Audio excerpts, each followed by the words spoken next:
Hello YouTube, this is Marshall Dion here once again, and we are going to be doing another lost episode creepypasta called Dead Bart. Now, Dead Bart is an alleged lost episode of the Simpsons TV show. You want to know what the episode is about? Well, let's not waste any time and we'll go right ahead with this creepypasta, Dead Bart. You know how Fox has a weird way of counting Simpsons episodes? They refuse to count a couple of them, making the amounts of episodes inconsistent. The reason for this is a lost episode from Season 1. Finding details about this missing episode is difficult. No one who was working on the show at the time likes to talk about it.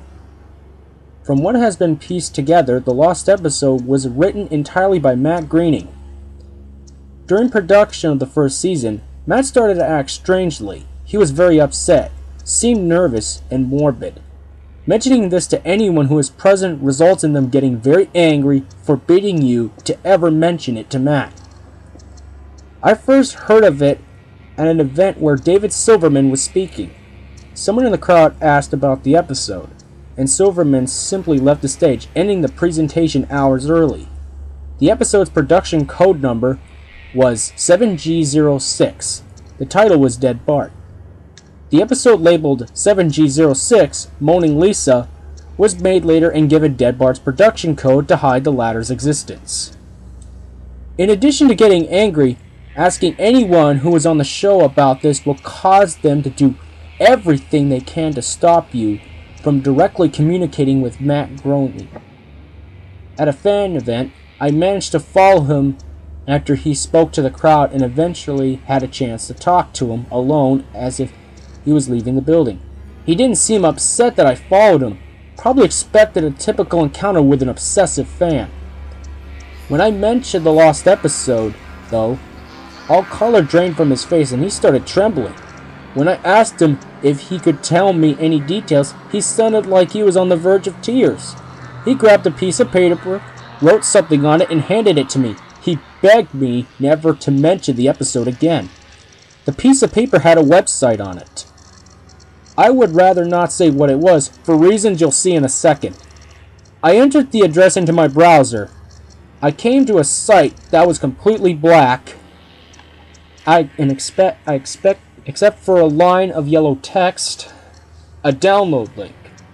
I clicked on it, and a file started downloading. Once the file was downloaded, my computer went crazy. It was the worst virus I had ever seen. System restore didn't work. The entire episode had to be rebooted. Before doing this, I copied the file onto a CD.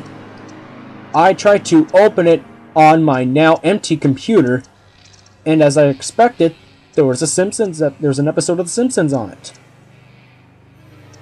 The episode started off like any other episode, but it had very poor quality animation. If you've seen the original animation for Some Enchanted Evening, it was similar but less stable.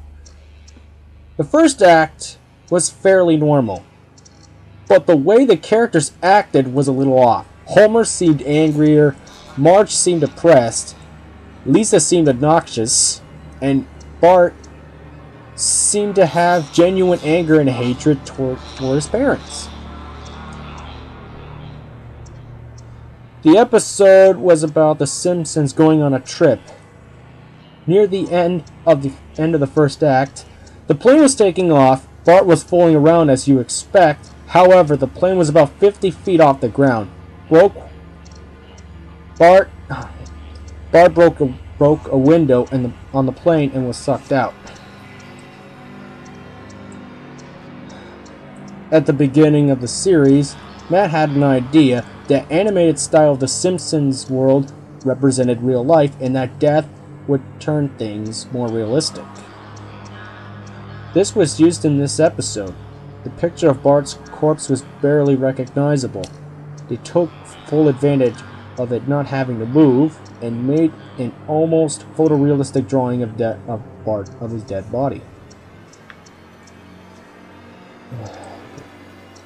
Act 1 ended with a shot of Bart's corpse. When Act 2 started, Homer, Marge, and Lisa were sitting at their table crying. The crying went on and on. It got more pained and sounded more realistic.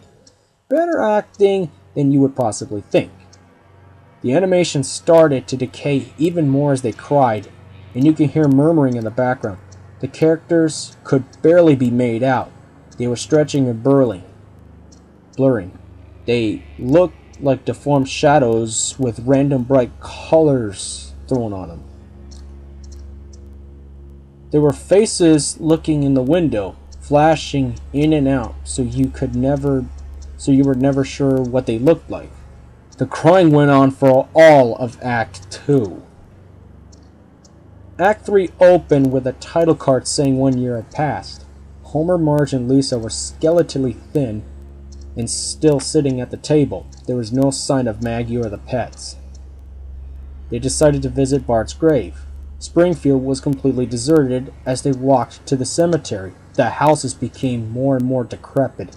They all looked abandoned.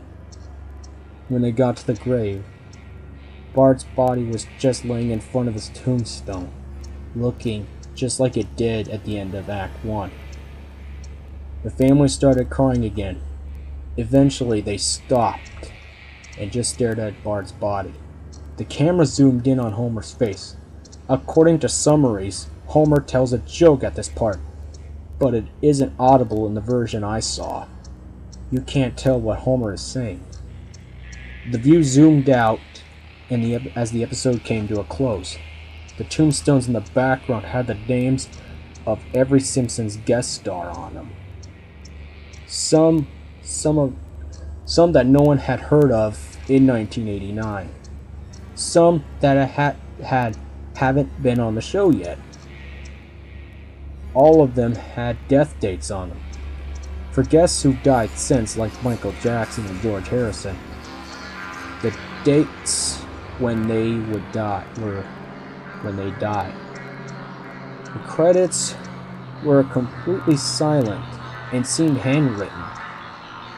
The image was the Simpsons family on their couch, like in the intros, but all in hyper-realistic. All were drawn in hyper-realistic, like the lifeless style of Bart's corpse. A thought occurred to me after seeing the episode for the first time. You could try to use tombstones to predict the death of living Simpsons guest stars, but there's something odd about them, about most of the ones who haven't died yet. All of their deaths are listed as the same date. Yeah, but here's another lost episode CreepyPasta done. And once again, I apologize for the reading, that I may have skipped a few words and stuff.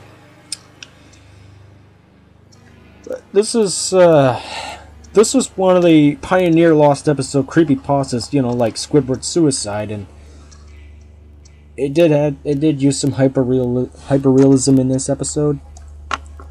But it was just basically any lost episode is usually consists with characters acting out of normal when they were supposed to be portrayed on the show, so it's but this was a very good creepypasta episode. It just adds a lot of fear into it into some way, like if you saw a realistic picture of a dead person.